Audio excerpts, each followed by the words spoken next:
Soy el doctor Valeriano Fuentes y los saludo desde su programa No Tu Salud. El día de hoy tenemos un programa que yo creo que es de mucha importancia por la gravedad de la misma, pero lo más importante es que esta enfermedad se puede prevenir. Existe ya una vacuna y bueno, la enfermedad se llama enfermedad por meningococo y tenemos de invitado, y me da mucho gusto recibir al doctor Javier Castellano Martínez. Él es infectólogo pediatra, egresado de la Universidad Nacional Autónoma de México y de Centro Médico Nacional. Él radica en la ciudad de León y pues nos hizo favor de aceptar la invitación, así que doctor, bienvenido. Me da mucho gusto que estés por aquí con nosotros. Pues muchas gracias a ustedes y al programa por haberme invitado. Yo creo que esta enfermedad, como yo comentaba, pues es una enfermedad que pues, no respeta edades y que, como decíamos, pues hay manera de que se pueda prevenir. Pero vamos a empezar por conocer qué es la enfermedad por meningococo. Sí. El meningococo es un germen pues tan antiguo como quizá la humanidad misma. En muchos países del mundo es muy frecuente. Hay en especial un área en África que se llama el cinturón del meningococo, en donde hay momentos en que 1 de cada 100 personas llegan a padecer la enfermedad a lo largo de un año. Entonces hay sitios del mundo donde es muy frecuente. En México es de los sitios en que menor incidencia hay, menor número de casos, pero esto ha generado una idea equivocada en el público e incluso en muchos médicos de que la enfermedad no existe en México, y sí existe. O sea, sí hay casos, hay epidemias reportadas en nuestro país desde la mitad del siglo pasado, las registradas, seguramente hay algunas otras más antiguas de las que no hay registro, pero ha habido en distintos estados del norte y del centro de la República. Y algo que llama la atención es que se han reportado más casos en los últimos 10 años que en los 10 años anteriores. Es decir, ha habido más casos del 2000 hacia acá que los que hubo entre 1990 y 2000. La relevancia, como muy bien comentabas, de la enfermedad es que si bien el número de casos es relativamente pequeño, la enfermedad es muy grave, puede ser muy grave y mata a una buena proporción de las personas que llegan a padecerla, tanto niños como adultos. ¿Y en qué edad se presenta más frecuentemente o si tiene relación con en especial algún sexo? No, es una enfermedad que puede afectar por igual a los dos géneros, ¿no? Tanto hombres como mujeres, y puede presentarse en cualquier edad. Pero sí hay ciertos grupos de edad que son de más riesgo, que son los niños muy pequeños en los primeros meses de vida, los primeros 5 años, pero especialmente los primeros 2 años. Hay una elevación en adolescentes, en especial la asistencia a la universidad o los que viajan o estudian en el extranjero, en países donde la enfermedad es más frecuente. Y finalmente en las personas de mayor edad, las mayores de 50 o 60 años. Son los grupos de mayor incidencia, donde se centran la mayor parte de los casos, pero nadie estamos exentos. O sea, cualquier persona de cualquier edad, de cualquier género, en cualquier sitio donde viva, puede llegar a tener enfermedad por meningococo. ¿Existen factores de riesgo para esta enfermedad? Sí, como para todas las enfermedades infecciosas hay ciertas condiciones de riesgo. Uno de ellos, como ya comentamos, es la misma edad.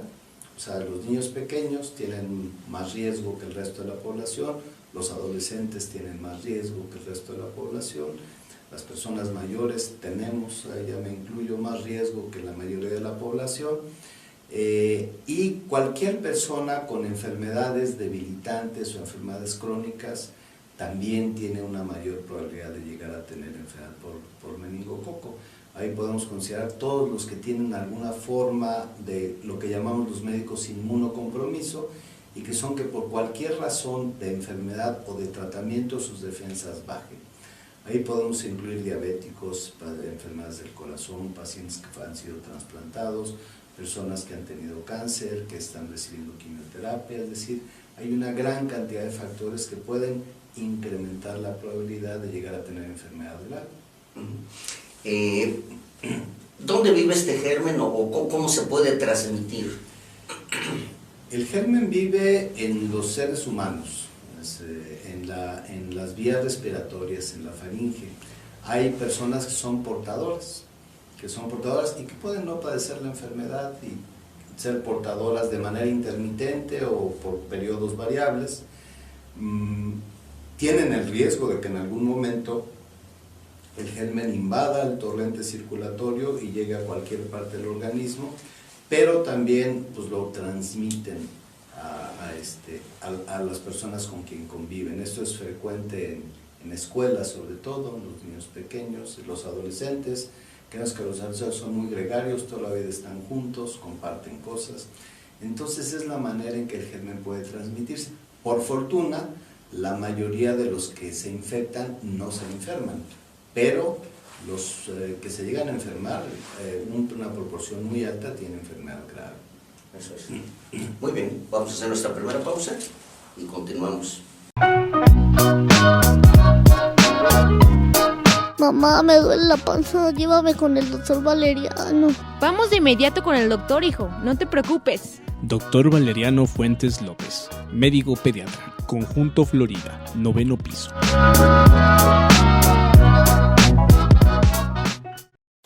El análisis de la información marca el rumbo de lo que quieres saber.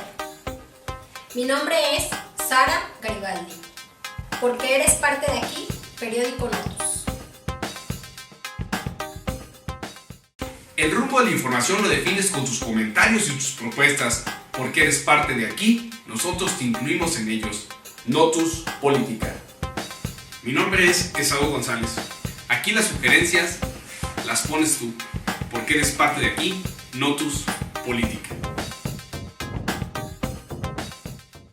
Continuamos. Recuerden, el tema del día de hoy es enfermedad por meningococo y tenemos de invitado al infectólogo pediatra, el doctor Javier Castellano Martínez. Continuamos con el tema. Javier, ¿cómo se manifiesta esta enfermedad que es tan grave? Pues sí, creo que hay que enfatizar el que es un problema grave y que de inicio la manifestación central, que es fiebre, puede no ser distinguible o no fácilmente distinguible de cualquier otra enfermedad que produzca fiebre. Las personas afectadas, la mayor parte de ellos niños, empiezan con fiebre alta, difícil de controlar, a estar irritables, con mucho llanto, dejar de comer, muy incómodos, pero esto también es común a muchas otras enfermedades infecciosas, la mayoría virales, de tal suerte que para el médico no es fácil identificar enfermedad meningocócica. El riesgo, el gran problema y el gran riesgo de la enfermedad por meningococo es que puede ser muy rápidamente progresiva. Muchos de los pacientes que llegan a fallecer fallecen en menos de 24 horas. O sea, a partir de que empezaron la fiebre, al día siguiente pueden haber fallecido. Entonces, para el médico es muy difícil pensar porque no es la causa más común de fiebre. Entonces, distinguir a estos pacientes con enfermedad meningocócica dentro del gran número de enfermos que atienden por fiebre de muy diferentes causas no es nada sencillo. Entonces, debe tenerse un alto índice de sospecha. En forma muy rápida, en pocas horas, pueden aparecer lo que llamamos signos meningios. En los niños grandecitos es más difícil todavía identificarlos en los niños muy pequeños, también pueden aparecer en los adolescentes, en los adultos, que hay un poco de rigidez de cuello, hay dolor de cabeza intenso, gran irritabilidad, vómito, a veces alteración del estado de conciencia, en una de las formas de la enfermedad, que es la que llamamos meningitis por meningococo.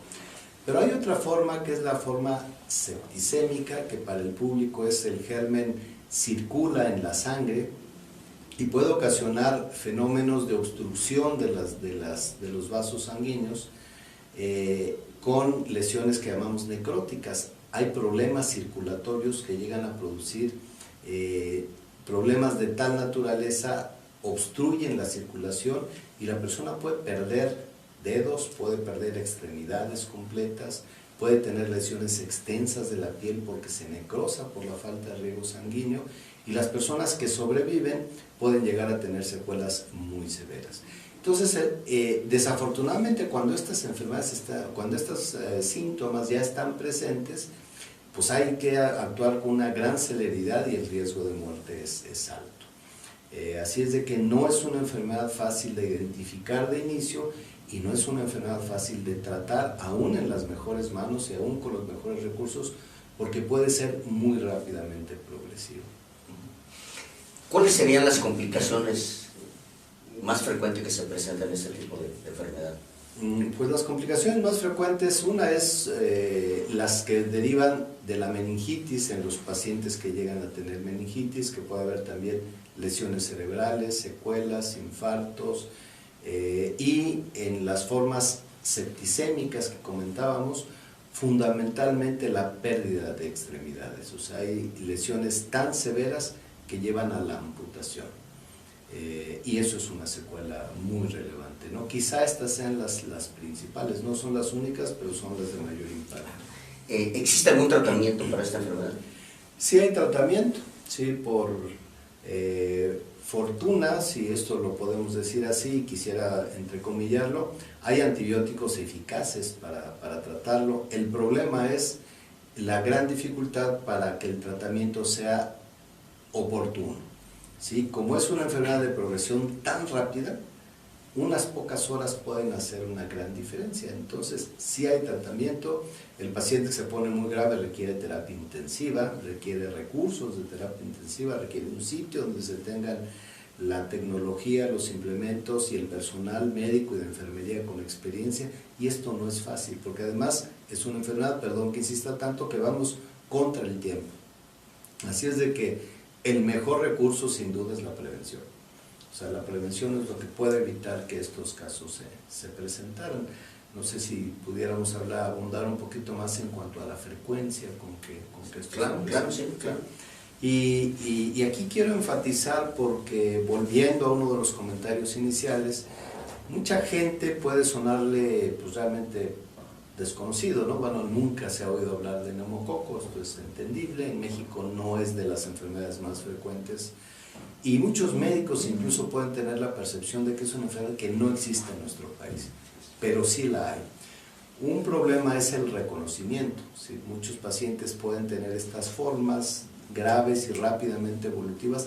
No todos tienen estos síntomas que acabo de describir. Algunos pueden tener fiebre, tener meningitis y en 24 o 48 horas haber fallecido, y que se haya pensado que pudo haber sido algún otro germen. Existe algún estudio en México, afortunadamente otros gérmenes que causan o que pueden causar meningitis ya se controlan por la vacunación. Entonces las vacunas, especialmente la pentavalente que se ponen casi todos los niños o prácticamente todos, la vacunación contra el neumococo, que ha sido cada vez más aceptada y más extendida, han reducido notablemente el riesgo de enfermarse por esos gérmenes.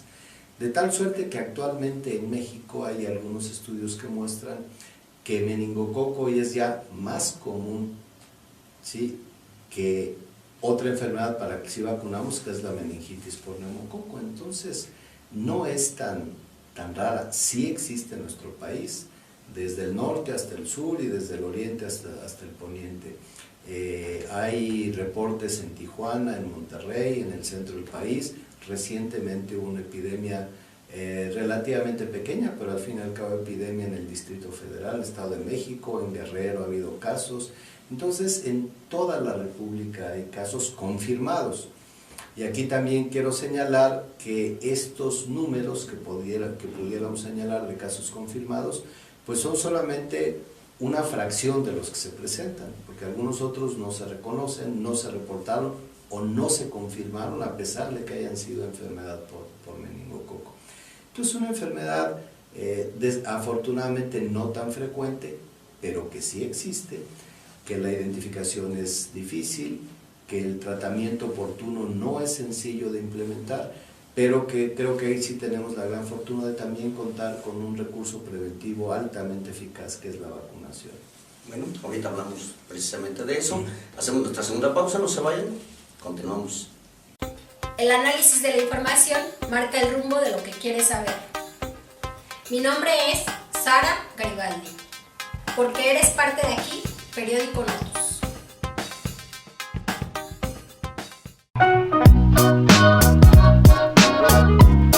Mamá, me duele la panza, llévame con el doctor Valeriano. Vamos de inmediato con el doctor, hijo. No te preocupes. Doctor Valeriano Fuentes López, médico pediatra, Conjunto Florida, 9º piso.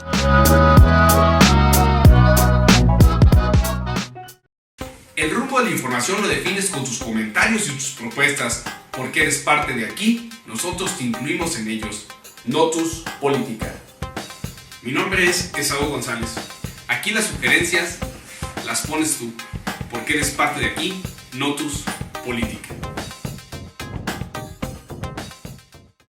Continuamos. Javier, ahora viene lo más importante de esta charla, la prevención. ¿Puedes hablarnos acerca de la vacuna que existe para esta enfermedad? Sí.